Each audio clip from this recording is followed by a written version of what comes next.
더불어민주당이 대선을 앞두고 말이죠. 여권의 힘을 결속할 그런 필요성이 있었던 모양이죠. 그 열린민주당도 계속 외곽으로 돌 수만은 없잖아요. 이참에 큰 집으로 바로 들어갈 수 있는 기회를 얻은 거고. 더불어민주당으로서는 새 확장에서 새 석이라도 어디냐 이래서 끌어모은 거죠. 그건 민주당 잘하는 일입니다. 잘하는 일이에요. 명분이 뚜렷해 보이지 않는 국회의원들 그렇게 끌어안으면 당이 저절로 커집니까? 닮은 꼴들의 결합쇼, 이렇게 제목을 달아봤습니다. 닮은 꼴이 아니라 사실은 뭐 한 집안 사람들이죠. 말하자면 누구냐? 더불어민주당하고 열린민주당 이야기입니다. 이제 뭐 다시 합당하기로 그렇게 합의서를 만들었다면서요. 합의문을 만들고 근데 곧 합당을 한답니다. 뭐 사실상 합당은 된 거죠. 그러니까 열린민주당이 어떤 정당입니까?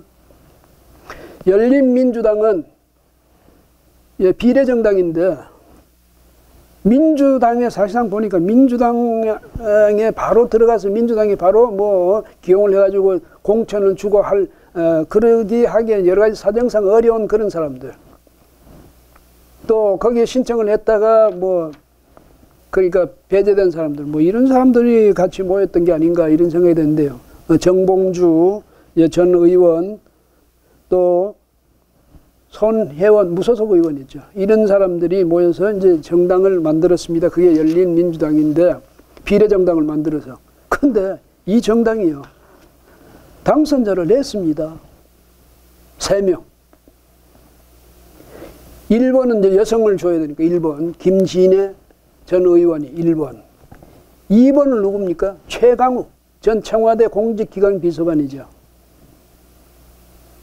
2번 공천을 했습니다. 예?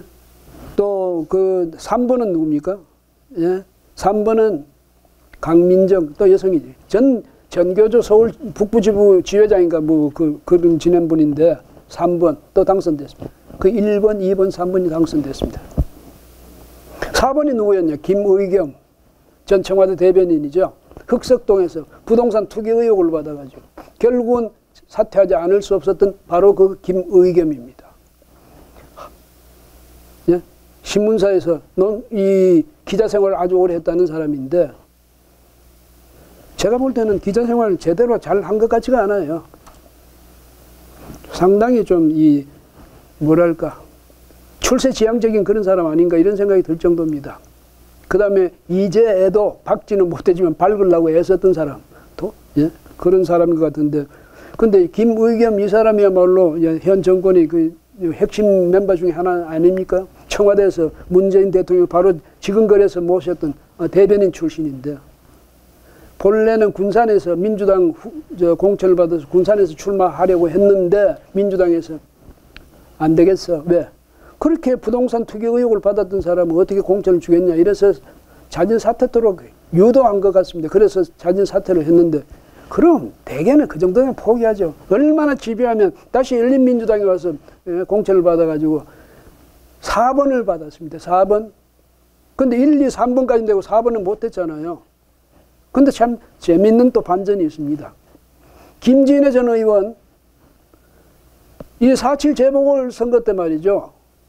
서울시장 출마한다고 선언했어요.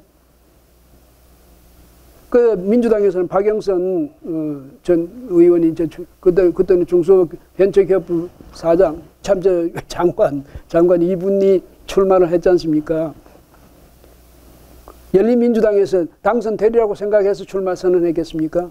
제가 생각할 때는요. 다른 사람 많은 사람이 그렇게 생각했어요. 저분이 돌로 올 그런 기회를 만들지 않았나 스스로. 당하고 의논해서 무슨 얘기냐면 의원직을 내려놓을 계기를 만들기 위해서 서울시장 출마를 선언한 거다 이런 생각이 듭니다. 왜? 김의겸이 뒤에 받치고 있으니 김의겸한테 국회의원 배지를 달도록 해주기 위해서는 사퇴해줘야지. 그러니까 비례대표는 만약에 그 사람이 사퇴를 하거나 거리가 되면 그 다음 사람이 승계하게 되거든요.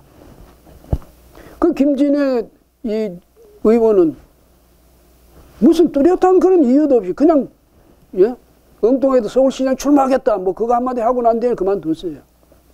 그 김의겸 이 사람이 당당하게 국회의원 배지를 달았죠. 대단한 재주입니다. 최강욱 전 비서관은요, 조국 자녀들 입학 비리 여기에 연루돼가지고 기소당한 사람 아닙니까? 기소 상태에서 세상에 국회의원 출마한 사람이 어디 있습니까? 일찍이 없었습니다. 이 사람들한테 전례가 필요 없는 거예요. 정치적 도의 이런 게 필요 없는 사람들이에요. 정치적 관례도 필요 없는 사람들이에요. 관례를, 예?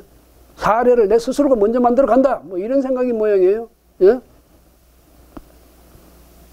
최강욱 비서관 기소 상태에서 출마해가지고, 예? 비례대표 2번 받고 당선돼가지고 또 상임위원회 배분할 때 자기는 법사위에 갔습니다. 아니, 기소된 사람이 다른 상임위도 아니고 법사위를 갔다. 참 이것도 말이죠. 아마 우리 의회 의정사에 없었던 일일 겁니다. 그런데 이 열린민주당이 지금 이제 더불어민주당이 대선을 앞두고 말이죠. 이 여권의, 예? 여권의 힘을 결속할 그런 필요성이 있었던 모양이죠. 그 열린민주당도 계속 외곽으로 돌 수만은 없잖아요. 이참에 큰 집으로 바로 들어갈 수 있는 기회를 얻은 거고. 더불어민주당으로서는 새 확장해서 새 석이라도 어디냐 이래서 끌어모은 거죠. 그건 민주당 잘하는 일입니다. 잘하는 일이에요. 예? 그렇게 별로 명분이 뚜렷해 보이지 않는 국회의원들 그렇게 끌어안으면 당이 저절로 커집니까?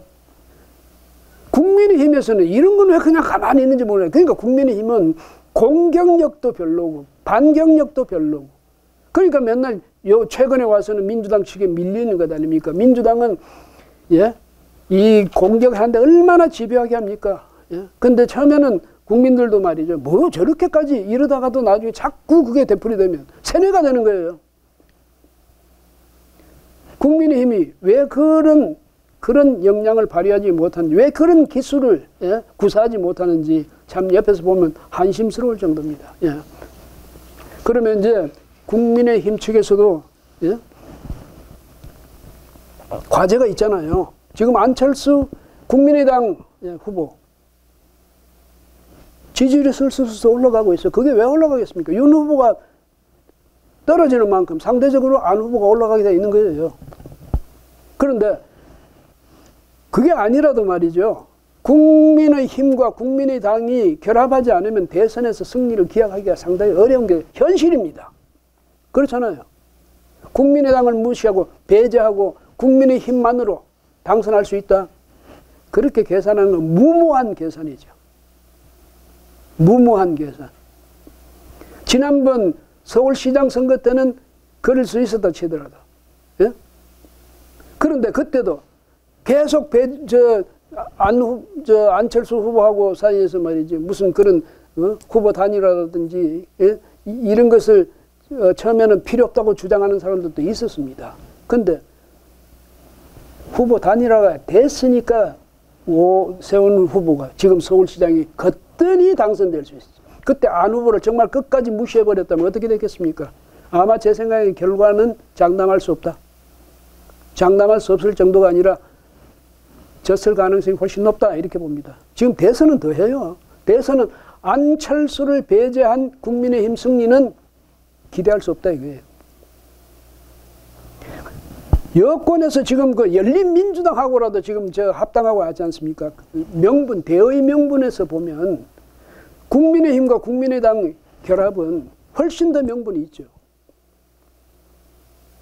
그러니까 당대당 결합이 당면 과제인데 지금 바로 그게 어느 하루아침에 저쪽 민주당하고 열린민주당이 딱 둘이서 만나서 하자 이래서 하다 합의문 바로 그 자리에서 작성해서 그렇게 쉬운 건 아니죠, 물론. 예, 국민의당도 나름대로 이제는 전통이 생기지 않았습니까? 예? 역량도 생겼고, 그러니까 하루아침에 무슨 그렇게 할 수는 없지만, 그러나 국민의당이나 또 이제 국민의힘이나 합치지 않으면 안 된다. 결속하지 않으면 안 된다. 이거를 뼈저리게 느끼고 있는 건 아마 틀림없을 겁니다. 그건 지금부터 준비를 해야죠. 지금부터. 두 사람이 같이 뛴다? 대선에서 내년 3월 대선에 안철수도 나가고 이제 윤석열도 나간다. 이재명 당선시키자는 말이나 마찬가지 아닙니까? 그게 안 되려고 하면, 지지 않으려면 힘을 모아야죠. 그게 뭐 느지렁 천천히 여유를 갖고 그렇게 대응할 시기는 아니다 이 말이에요. 이미 상황이 지금 굉장히 급박하게 돌아가고 있어요. 만약 윤 후보가 계속 저런 추세를 계속 떨어진다. 회복하기가 어려울 것 아니겠습니까? 예? 그러니까 이게 너무 떨어지기 전에 반전의 계기를 만들어야죠. 이 지지율 반등의 계기를 만들어야 되는 겁니다. 그것을 이제 위해서 현실적으로 생각할 수 있는 가장 좋은 방안 중에 하나가 뭐냐면 국민의힘과 국민의당의 통합입니다. 그렇지 않겠습니까? 그걸 위해서 양측이 정말 허심탄회하게 이익 계산 하지 말고 그 이전에 대의 명분을 가지고 합치는 그런 노력이 필요합니다. 과거부터 이제까지 말이죠. 예를 보면 야당 야권 후보 단일화 이게요 정말 어려웠거든요. 어려운 과제예요. 그 중에서 가장 우리가 기억에 남는 것이 김영삼, 김대중, 양김의 단일화. 예? 그 역사 그거 아니겠습니까? 예, 그걸 볼 때 실패했거든요. 그 단일화는 그 정도로 어려운 겁니다. 그 이후에 말하자면 단일화가 있기는 있었지만은요. 그 단일화가 흔쾌히 이루어졌던 단일화 아니잖아요. 이를테면 문재인, 안철수 단일화 흔쾌히 이루어졌던 게 아니잖아요. 응? 예, 그 다음에 지난번에는 홍준표, 안철수 각각 나왔잖아요.